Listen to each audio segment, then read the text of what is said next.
मजदूर दिवस है। हम आप सब किसी न किसी रूप में मजदूर हैं, कुछ दिहाड़ी, कुछ वेतन भोगी, कुछ अवैतनिक। तो शुभकामनाएं लेबर डे की।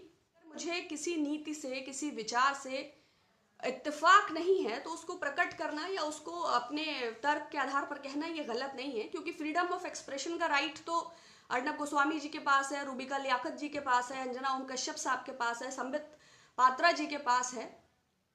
और एक बड़ा अच्छा शेर था ना कि नफरतों का जो ये मजमून है, स्याही नहीं यहाँ खून ही खून है, और कौन कब न जाने किसे कहां मार दे, मुल्क में आज ठेंगे पर कानून है। तो इतनी हिमाकत तो फ्रीडम ऑफ एक्सप्रेशन की हिमाकत मुझे नहीं लगता मैं या मेरे जैसे बहुत सारे लोग कर सकते हैं। हाँ, राइट टू डिसेंट, असहमति का अधिकार जरूर है। अगर सरकार की किसी नीति से, सरकार के किसी विचार से असहमति है तो उसे प्रकट करना मेरा अधिकार भी है। और चूंकि मैं स्लीपर खरीदूं या सारी 12% 18% टैक्स देते ही हैं, तो मुझे लगता है कि हम अपनी ड्यूटीज को ठीक से निभा रहे हैं, तो सरकार से कुछ नियम और संयम के अंतर्गत पूछने में कोई बुराई नहीं है। तो इसलिए कोई दुरुपयोग का या कोई एजेंडा का या फ्रीडम ऑफ एक्सप्रेशन का ऐसा कुछ नहीं है। तो these are the some very basic questions which I wish to answer. तो इनको अब मैं विषय पर आऊंगी। देखिए, 2014 के बाद से भारत की अंतरराष्ट्रीय ख्याति, दसों दिशाओं में जो कीर्ति हमने अर्जित की है और जो अभूतपूर्व विकास हुआ है, उससे तो आप सारे लोग परिचित हैं और हमें भी उसमें कोई संशय नहीं है। तो उसी अंतरराष्ट्रीय यश और कीर्ति की श्रृंखला में एक नया कदम है, मैं आपसे चाहूंगी। ये एनुअल रिपोर्ट है United states commission on international religious freedom. इस आयोग ने अपनी रिपोर्ट में ये मेंशन किया है कि जो पहले से इस लिस्ट में कुछ नाम थे, पाकिस्तान, तुर्कमेनिस्तान, तजाकिस्तान, उत्तर कोरिया, अब इसी में नए भी 5 नाम जुड़े हैं जिसमें भारत भी है, नाइजीरिया, सीरिया, वियतनाम, इंडिया। तो ये एक इसमें इन्होंने CNTC जो सिटीजनशिप अमेंडमेंट एक्ट आया था उसका जिक्र किया है, हमारे गृह मंत्री जी के कुछ स्टेटमेंट का भी इसमें जिक्र किया है, वो दीमक वाला।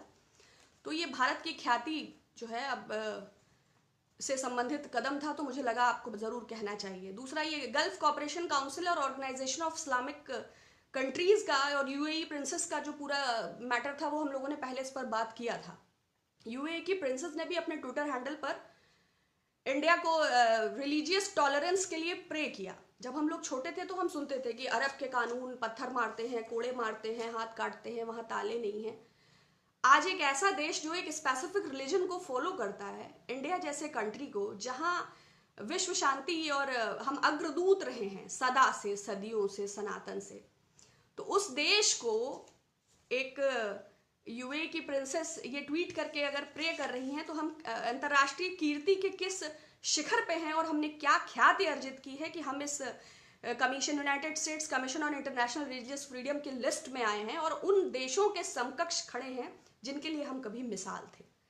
तो निश्चय ही हमें ये सोचना जरूर चाहिए कि जो कीर्ति, जय जयकार जो भारत की लगातार हो रही है, कुछ लोगों ने ये भी बराबर कहा कि ट्विटर पर PM और प्रेसिडेंट ऑफ इंडिया को अनफॉलो कर दिया। हर बात पे हमेशा बोल पाना संभव नहीं होता, मैं घर पे होती हूँ, तमाम काम होता है।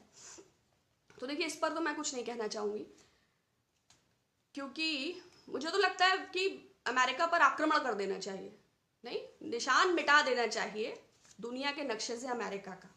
अमेरिका के प्रेसिडेंट की शान और शौकत के लिए 120 करोड़ का जो भव्य आयोजन हुआ और 21,000 करोड़ का जो व्यापार वो भारत से लेके गए, ताजमहल उन्होंने दर्शन किया, मोटेरा स्टेडियम उनके लिए बनाया, और शायद वही पहले जमाती थे जो अहमदाबाद में कोरोना संक्रमण की हालत ये हो गई है।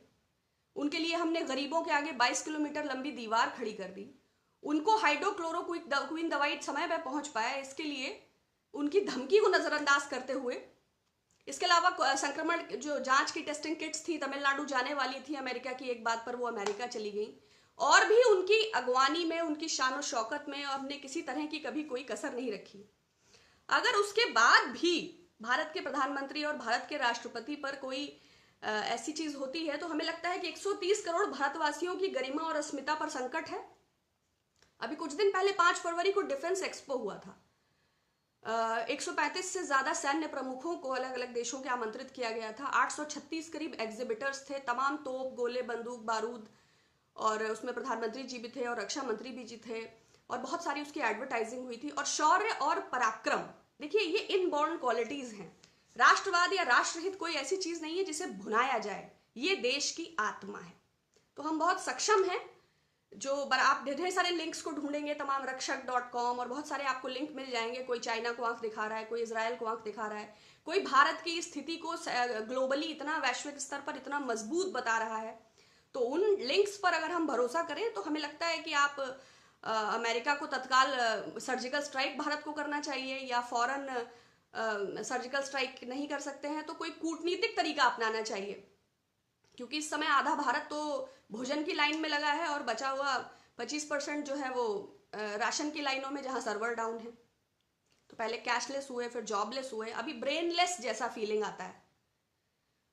तो नहीं, सर्जिकल स्ट्राइक तो एक कूटनीतिक तरीका है। भारतीय जनता पार्टी के पास एक बहुत मजबूत आईटी सेल है जिसने गांधी को बर्बाद कर दिया, जिसने जवाहरलाल नेहरू की लिगेसी को तबाह कर दिया।